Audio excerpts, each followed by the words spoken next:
Welcome to Climbing Clouds. I'm here in my minivan again, doing a quick read for you, The Creative Collective. And I wanted to look into, first of all, thank you for liking, subscribing. Please share this channel with anybody that you know who is a creative thinker and just would like extra support amidst the daily humdrum of living. Let's get right into this reading. I'm looking at the shadow aspects of the creative process in our life and applying that, because some of the concepts I like to look into are adapted from The Artist Way. I'm sure some of you have read this great book. I read it years and years ago. I mean, I'm talking like over 10 years ago. But it came back through my subconscious to connect with it through my readings. And that's how I started this channel. I used to listen to tarot videos of all things to get through when COVID was going on and we just had a lot of time at home. Everything in my life had shifted. And I made a lot of big changes since COVID started. But I've been reading cards since I was 12. I had my first tarot reading around that time and when I had taken a giant move in my life with my mom. So it's something that I've had as a tool, subconscious tool. That's all it is to me. It's a subconscious tool. I'm sure many of you read cards as well. And so I'll be referencing cards that, you know, if you want to find another deck in your life that you are looking to draw from. Today I'm using the Rosebud Tarot. It's one of my all-time favorite decks. And looking into the shadow aspects and how that's affecting, excuse me, I'm trying to find a perspective that I'm happy with. I'm really... I'm filming this and I'm like, I don't like that point. I don't like how that looks. I'm just sitting here editing in my mind while I'm filming. Okay, so here it is, the Six of Air. So you're coming to a place where you are, and you might be doing this with somebody in your life who's special to you as well, because there's this picture of a couple right here, kind of on a romantic date. I see this in different perspectives though. I see this as coming to a place of peace and safety in your life that you've worked really hard to achieve, despite the shadow energy that can sometimes threaten this. When the shadow comes up in our subconscious and we're dealing with it as a creative thinker, there's a lot of ways that you can start to maybe second guess yourself, as well as to isolate yourself, and you might want to hide away from the world in the shadows. You could get stuck in the shadow, let's just put it that way. So it's hard sometimes to come out of the shadow and bring the gifts that are illuminated from this process, because ultimately the shadow is there for a reason. It's there to bring you into focus on the inside rather than the outside. It's there to delve deeply into the soil for creating a root system, as one of my readings just recently spoke about. It's also there for reflection and for maybe like a memory bank. Maybe some of your past experiences are hidden there, tucked away there, stored away, so to speak. It's like a reserve in a way. And just like in the daily living of life, you need the contrasts. You know, if you're painting a picture, you don't want to have only light, you want shadow. If you're drawing and shading, you need the shade as much as you need the light. And so finding that balance can be really hard sometimes. This is coming through the Seven of Fire. This is standing up for yourself. Sometimes you need to stand up for yourself, to yourself. You might be somebody who puts yourself down a lot, has a lot of negative self-talk. That's something that we wrestle with. You know, it can be helpful to a point to constantly improve yourself, but then when you're actually your own worst enemy, that can be another whole other gamut of problems that then you have to work through and work again. You know, you're working against yourself. You need to learn how to become an ally and maybe your own best friend. That's definitely a process that comes close to home for me. I've always been really hard on myself. So it's something that we learn, and we're walking the tightrope. It's funny, I just drew this picture. Walking the tightrope in the Hangman a lot, where you hang out and this is very similar to the Hanged Man in the mainstream deck. In this deck, it's called the Hang Up. And it has a woman balancing roses on a tight wire above a crocodile's head. And so that is very poignant right now to come up as a picture. This is exactly what it is to walk through your own shadows, your own shadow element as an artist and as a creative, as someone who's manifesting and creatively manifesting your life. This is something I wanted to look at today. Okay, so and already my own shadow's coming up. I'm just like, oh my gosh, I don't like how I look. I don't like the scene that I'm getting extremely critical. So that could be part of your shadow. You could be very critical to very self-critical. You could be critical of others. You could be paranoid in your life. I'm just trying to name some things that could happen with the shadow. You could also project onto others. Some people do that a lot. Instead of owning their own problems and being self-critical, they turn it outward and they blame everybody around them. That's the opposite of some of the shadow, okay? And like, look how I'm shaking the camera. I'm sitting here telling myself, oh my gosh, you can't even share this video. But I'm gonna share it. I think I am. We'll see. So that's the way the shadow works. I'm not sure. I might have to refilm this. I've got the shadow working. Okay, so you're pulling it in. This is your strength, though. The shadow is part of your strength. That's what this is telling me, and I'm telling you. That this is what is at the heart of this. It's the courage of heart. It's having courage. That's what this card stands for. It's ruled by Leo, and it has to do with being on the heart path.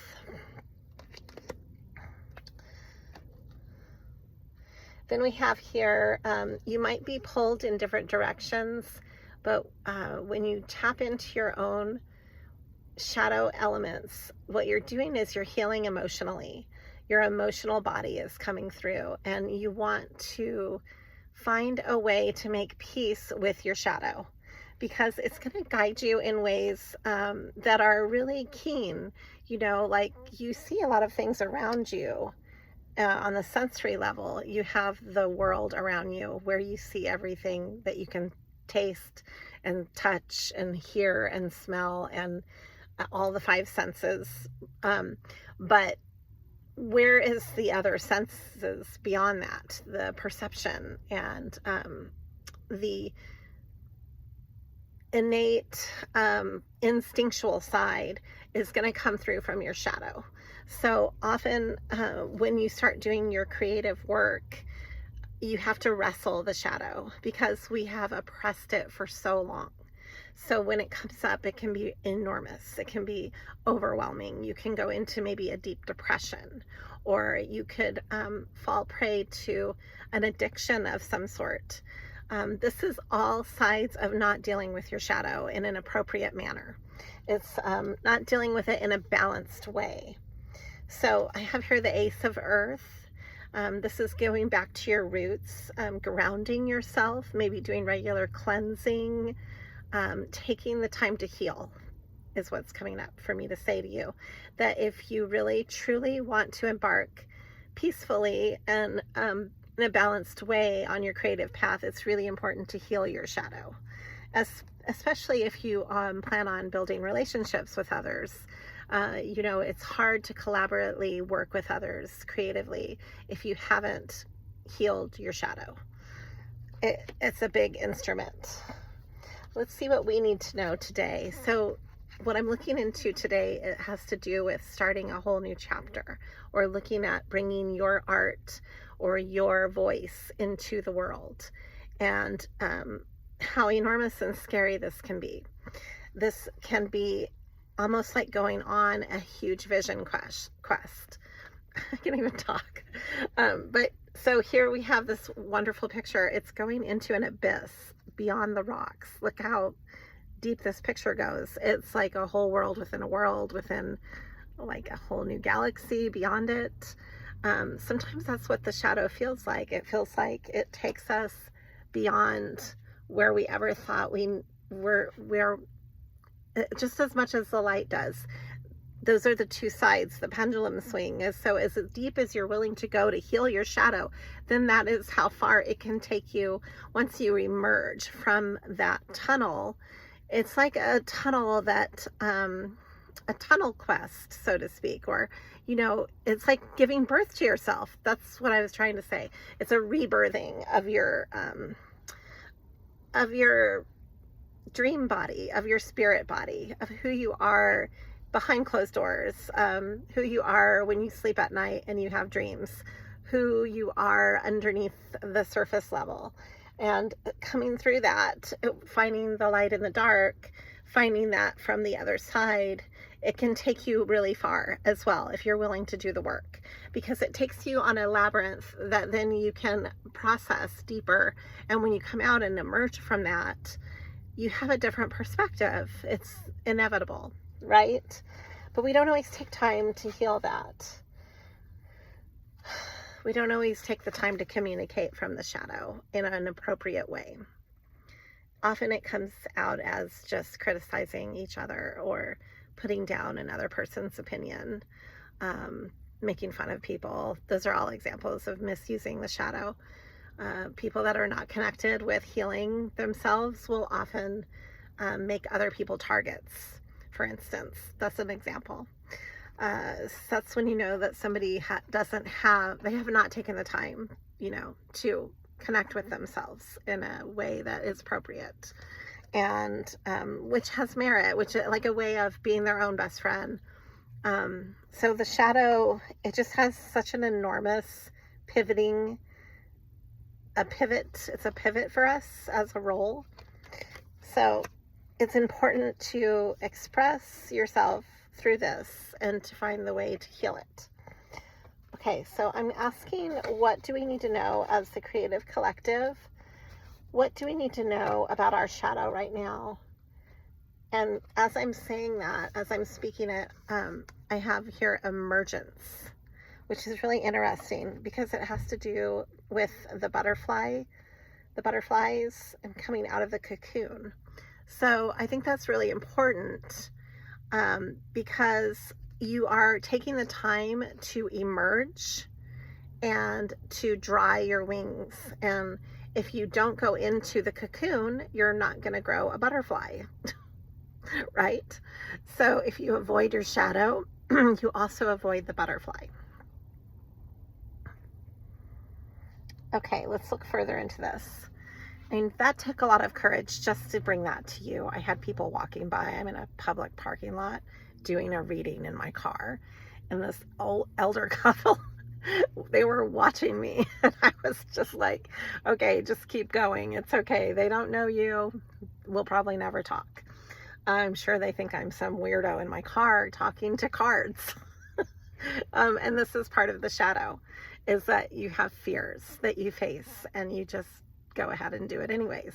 And here we are. This is the message. It's coming through. So the Wheel of Fortune is here. And what I'm being told is, if you don't go into your shadow, if you don't do your work, then you're not going to get paid. And that's exactly what the shadow is. It's your work. It's the work you do.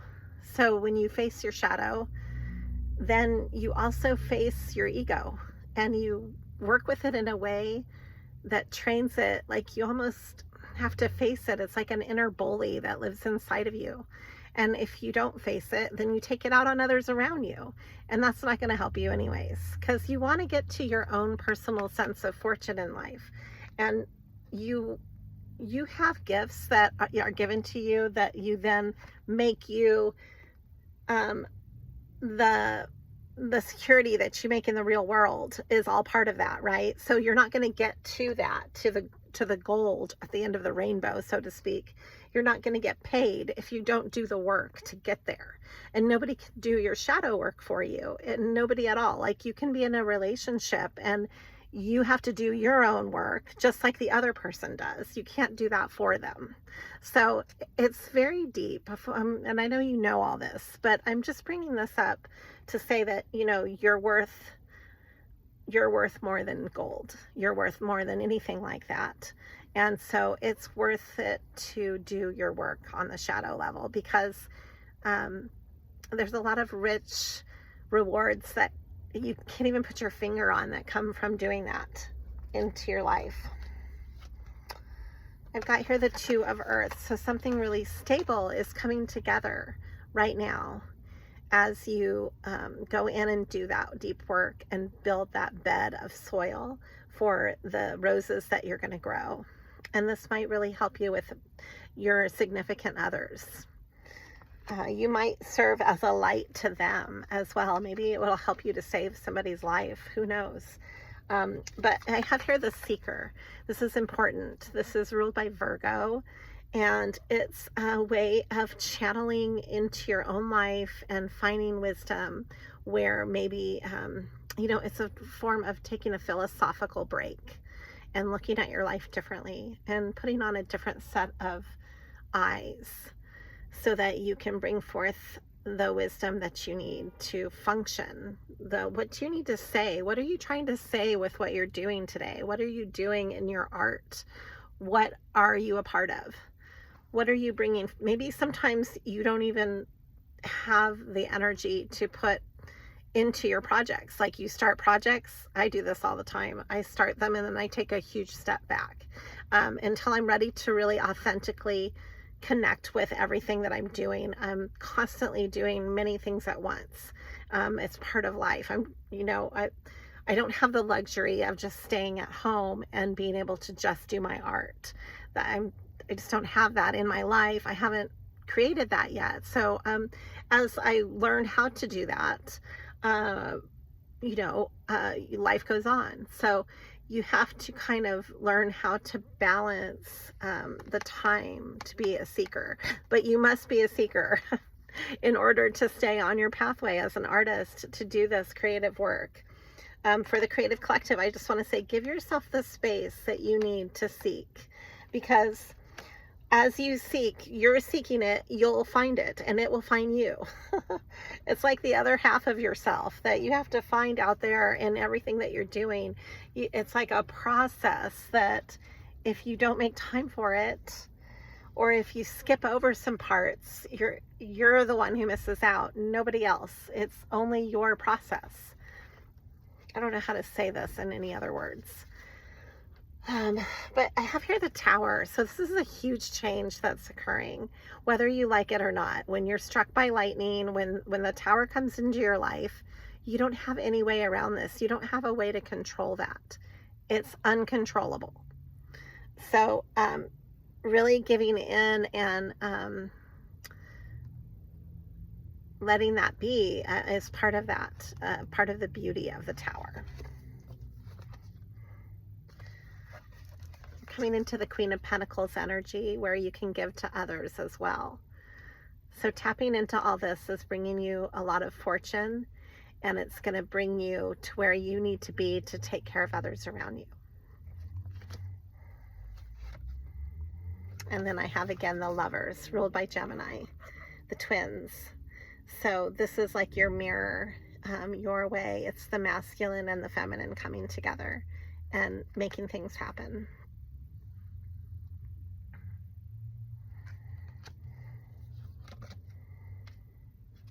And then we have a healing on a soulmate level, the Six of Cups. This is healing your past, healing through your inner child as well as your memories, and healing your sense of play with how you connect in the world emotionally. And then finally to the Professor, or this is also akin to the Hierophant in the main deck. So a sense of authority is overlooking this, and maybe you are coming into your own sense of authority as well. Your own sense of a formal way of making the union in your life for the rites of passage to this next level. What is that to you? What are you moving to? What is your next level, and how are you taking authority on that in your life? How are you being accountable?